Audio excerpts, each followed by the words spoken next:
Welcome to Raise the Line with Osmosis.org, seeking solutions with leading experts on how to increase healthcare capacity so people can get the care they need during the COVID-19 crisis and beyond.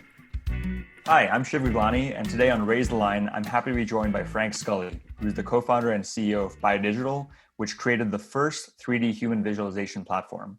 It's been called the Google Map of the human body. This year, more than 150 million people will consume BioDigital's interactive visualizations to explore and understand their health information. So Frank, thanks so much for being with us today. Thanks for having me, Shiv. So the first question for our audience is just tell us a bit more about your background and what led you to starting BioDigital.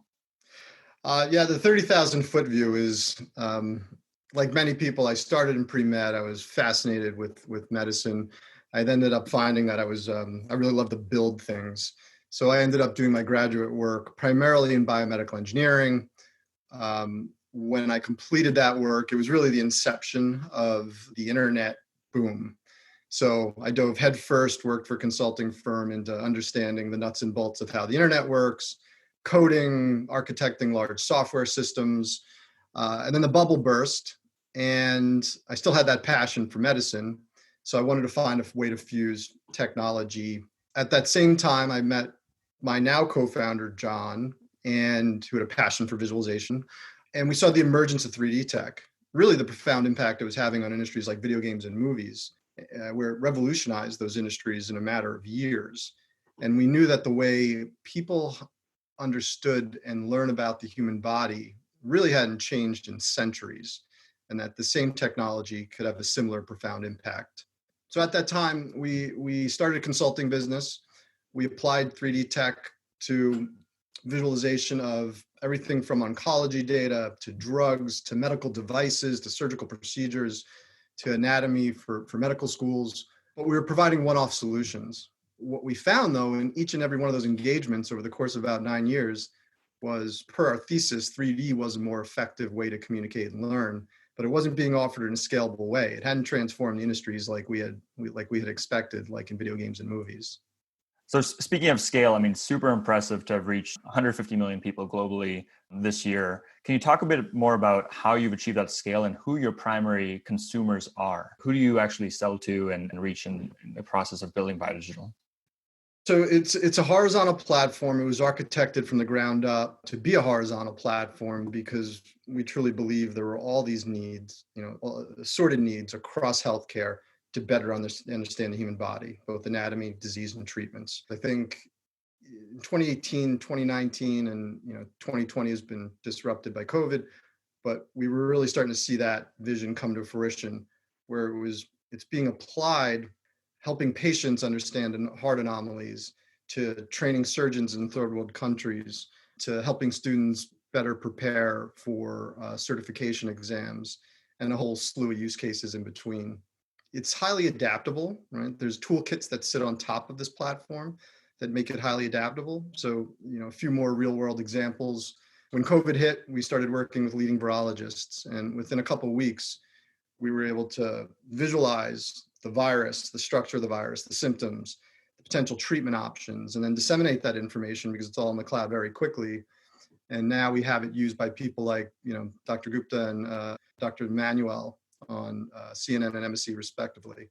We worked with NYU Medical Center to almost overnight virtualize their cadaver specimens when their students got booted from the lab, right? And now those students have virtual access to all those specimens. Same material has been made available to 100 other medical schools since then. So I'm just trying to give you a sense of the diversity. We partnered with Google to provide kids that were now trying to learn from home a more engaging way using augmented reality to participate in life science. And then finally, one that's top of mind is some work we're doing with Apple, where they're using the technology as a visualization layer for data that's being collected in their research kit framework. So speaking of NYU, they're a partner of ours as well. And when I met you at TEDMed, I had also met Dr. Mark Triola, who leads their very innovative digital education group. And so I'm curious, can you talk a bit more about how COVID has affected demand for the product? You mentioned how med schools have shut down, so you're providing the 3D anatomy for them. What are some other indicators of demand that have come from the COVID pandemic? Yeah, I mean, there's been a huge uptick in demand, right? I think everyone is aware the world has gone virtual. Our theory from day one was that the world would move to more remote, immersive learning formats. And this has truly accelerated that. From medical schools, like I noted, to organizations that provide lab specimens, like sheep's hearts or pig's hearts, sheep brains. They've now come to us and say, hey, can we virtualize this? Can we use your virtual models to provide the virtual equivalent of what people did in the physical space? And I think that's the general theme that we're seeing across the board. Could be a device company, it could be a drug company. We don't have access to the office.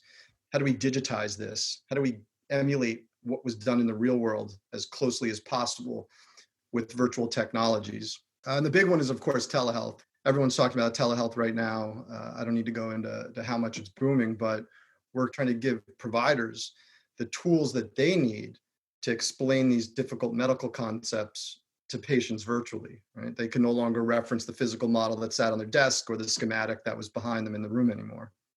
Are you guys actually working with any telehealth companies right now, or is that kind of in the works as we speak? There's a number of things in the works. We're the powered by model. We've got lots of toolkits, APIs that allow for rapid integration of our tech.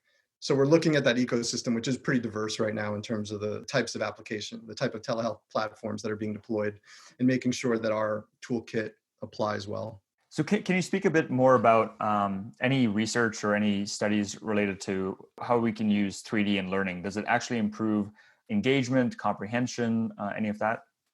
It does. So two that come to mind, one was a medical school who did an analysis, control group using cadavers, other half using BioDigital. And they actually showed that the students using BioDigital performed 16% better on their assessments than those that used the cadavers.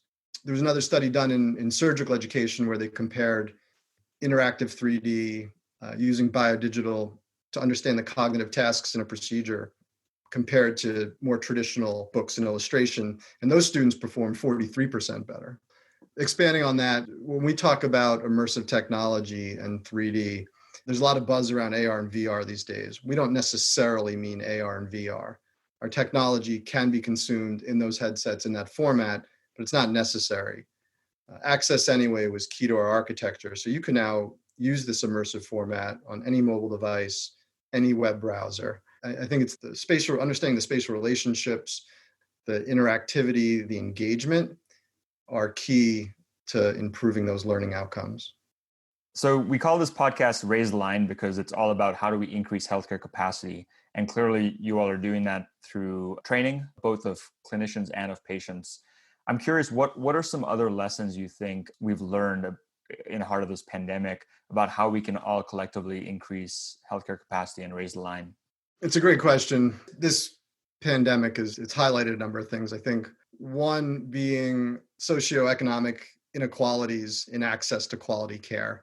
And I think good education will really further that, right? Will hopefully bring parity to the way people are treated, not only in the US, but globally. Two, on the, if there's a silver lining, I think it's that it highlighted the incredible, meaningful, and courageous work that are being done by our healthcare providers. And maybe that'll be a call to action, incentivize more people to join such a noble profession. And three, I think, we mentioned telehealth earlier, but if you really unpack this movement to telehealth, there's a lot to it. And one of the main things is that it requires full digitization of healthcare, right? For the last decade or two, we've been working in this hybrid model. And hybrid models, from an engineering standpoint, are highly inefficient. I mean, 89% of hospitals in 2019 still relied on a fax machine. That's going to accelerate full digitization, which will have a lot of efficiencies, a lot of benefits, will remove a lot of the administrative overhead and related costs. Yeah, those are some great takeaways and couldn't agree more with each of them. My last question is, our audience is primarily young trainees and healthcare professionals. Do you have any advice for them as they're finishing up their training or even in many cases beginning their training? We work with a lot of organizations to visualize advancements to enable better learning. And so we're on the forefront of medical advancements. At least we have insight into it. And I don't think there's a better time to enter healthcare because these are the people that are going to be ushering in these medical advancements things that the world has never seen before, right? And you look at cancer treatments and gene therapies and precision medicine and robotic surgery. I think in 30 years, we're going to look back at the way people were treated in the 20th century as medieval. Now, with those unprecedented advancements and this rapid change of technology, learning is going to become even more important, right? I think I saw a stat that in the next 2 years, we're going to create more health information that was ever created in all of history. So how do you consume that information, have that foundational level of knowledge, but then stay on top of the updates, that lifelong learning, week to week, month to month? You're going to have to rely on technology to enable some of that. Super interesting, and it echoes some of what Vinod Khosla has said about kind of the role of clinicians will be changing, less about translating medicine, because there are companies like BioDigital that are doing that, but more about applying what you've learned and the care and empathy parts of healthcare. So Frank, thanks so much for being with us today. This was a fascinating discussion. I appreciate you having me. And with that, I'm Shiv Gaglani. Thank you to our audience for checking out today's show. And remember to do your part to flatten the curve and raise the line. We're all in this together.